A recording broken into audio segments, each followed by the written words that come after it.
Hey, Kayak Cliff here. I'm in Las Vegas. Are you planning a trip to Las Vegas anytime soon? Well, a lot of people that come here don't realize that there's a lot of outdoor natural things to do in Las Vegas. I mean, there's world-class golf, there's Mount Charleston, where in the wintertime you can actually snow ski. There's Lake Mead, one of the biggest lakes in the country. There's the Grand Canyon, there's Red Rock Canyon, all types of beautiful things outdoors. I'm gonna take you in Black Canyon, and Black Canyon is on the downside of the Hoover Dam. It's the Colorado River that comes out on the downside of Hoover Dam. It's an awesome place to kayak. I did a 13.5-mile trip there yesterday, and I took it with Evolution Expeditions. I highly recommend them. I'll put the website here on the video. But I highly recommend you using Evolution Expeditions to take this trip. So come along with me. I'll take you on a trip down here through Black Canyon on some of their wonderful kayaks that they had.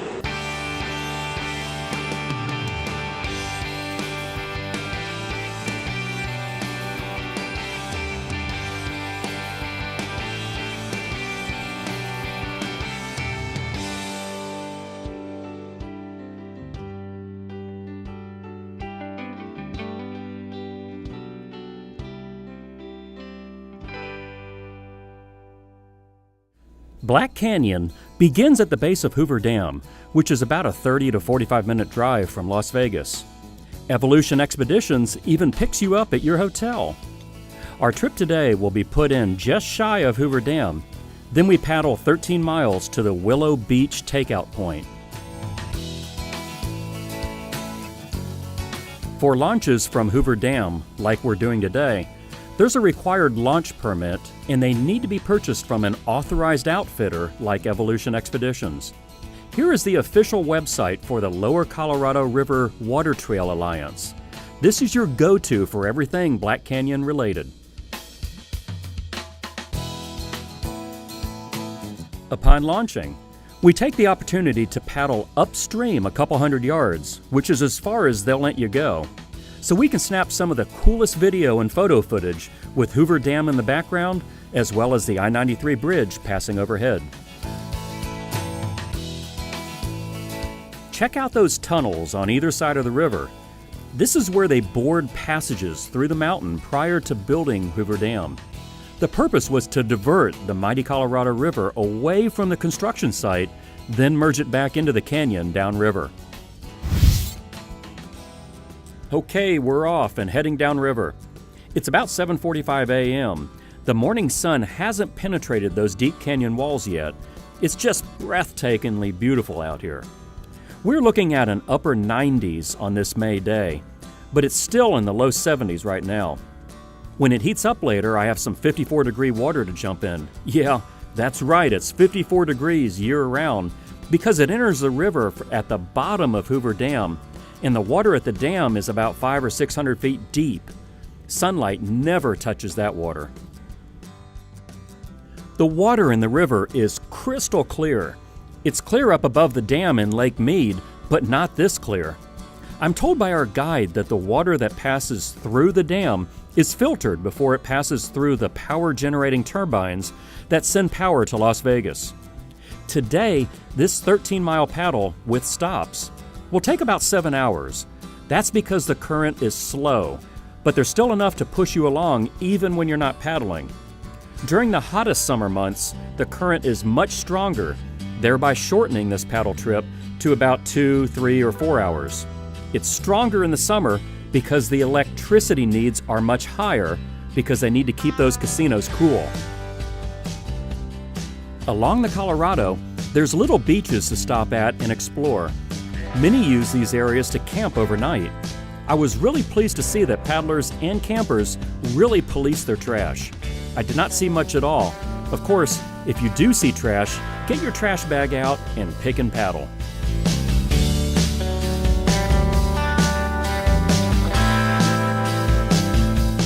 Our first stop is coming up, Arizona Hot Springs. It's named that because the left side of the river is Arizona, and the right is Nevada. When you see water trickling and pouring down the rocks, or when you see palm trees, That's a sign there's a hot spring, and we're about to stop and check one out. Here's the hot springs. It's a few miles into the paddle. We will beach the kayaks, then take a short hike up into the mountains to see the hot springs. It was really cool to see how many people were here camping. There were lots of places to pitch your tent. Camping is something I definitely plan to do on a future trip. Hey, we're at our first stop. We're going to take a walk up and check out some hot springs. So a short little walk from this first stop here that we have. The water from the Arizona hot springs. Right now, here's the water that's coming from the hot springs, trickling down into the river. As we walk up the trail, there's gradually more and more water flowing. This is coming from the hot spring, and even here it's fairly warm. You can definitely tell there's a pretty strong heat source up ahead somewhere. Check out this rock nettle. It has millions of little hair-like thorns that will get stuck in your clothes and never come out. They call it nature's Velcro. Stay away from it. The spring's flow is really starting to pick up now, and it's warmer too. Oh, don't put your head underwater. Amoebas can swim up your nose and eat your brain, so I'm told.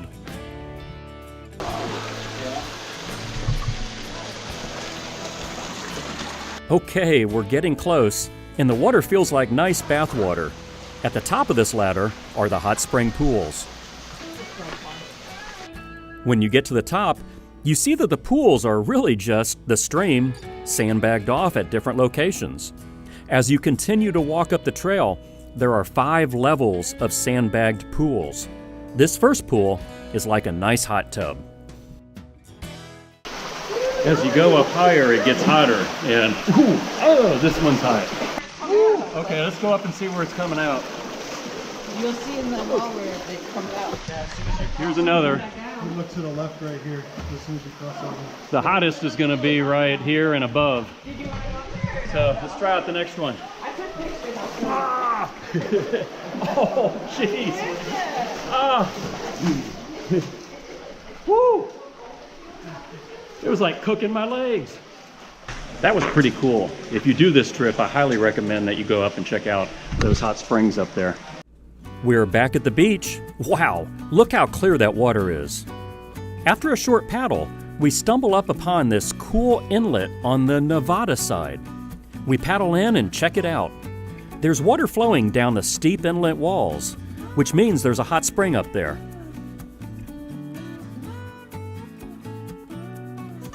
We are just a little more than halfway through our paddle, and it's time to stop for lunch. Again, another great beach to stop at, and some time to chillax. It's starting to get warm in this May desert sun. I may have to take a dip in the 54-degree Colorado. What do you think, should I? Well, first, a great catered lunch from the great folks at Evolution Expeditions. 54 degrees?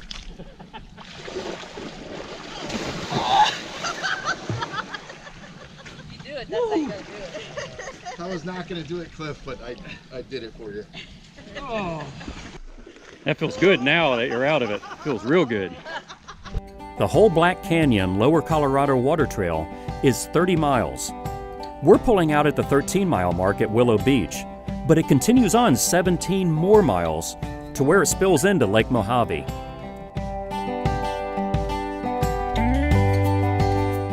There's a few caves to explore at this stage of the trip. This one's kind of small, but a few kayaks can fit in for a group photo though. That cave was cool, but I think we have a lot more caves coming up on the tour here. This is a river gauger station from the 20s and early 30s. They analyzed the flow and sediment of the Colorado to determine the best place to build Hoover Dam. The river gauger would walk this plank high up the canyon walls every day to get to the gauging station. This walkway is on the other side opposite the gauging station, so the gauger had to pull himself along this cable trolley across the canyon and back again. The largest cave is Emerald Cave. Like the others, it's not a really deep cave that you can explore. Instead, it's a large cavernous opening that can fit about 10 kayaks for a group photo. The key with large groups, have everyone back their kayaks in, so all you have to do is pull straight out after you get that shot. It's called Emerald Cave because on sunny days the water inside and outside the cave glows an iridescent green.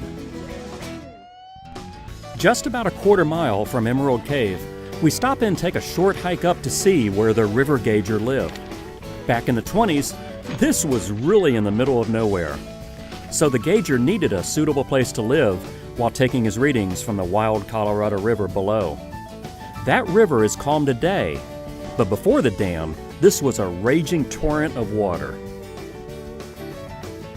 Well, our journey is coming to an end. It's just a short paddle from the river gauger's house to the Willow Beach takeout point. It was really nice just handing our kayaks off to the Evolution Expedition personnel while we just went and grabbed a beer. Once they had the kayaks loaded, we were off on our return journey back to our hotel.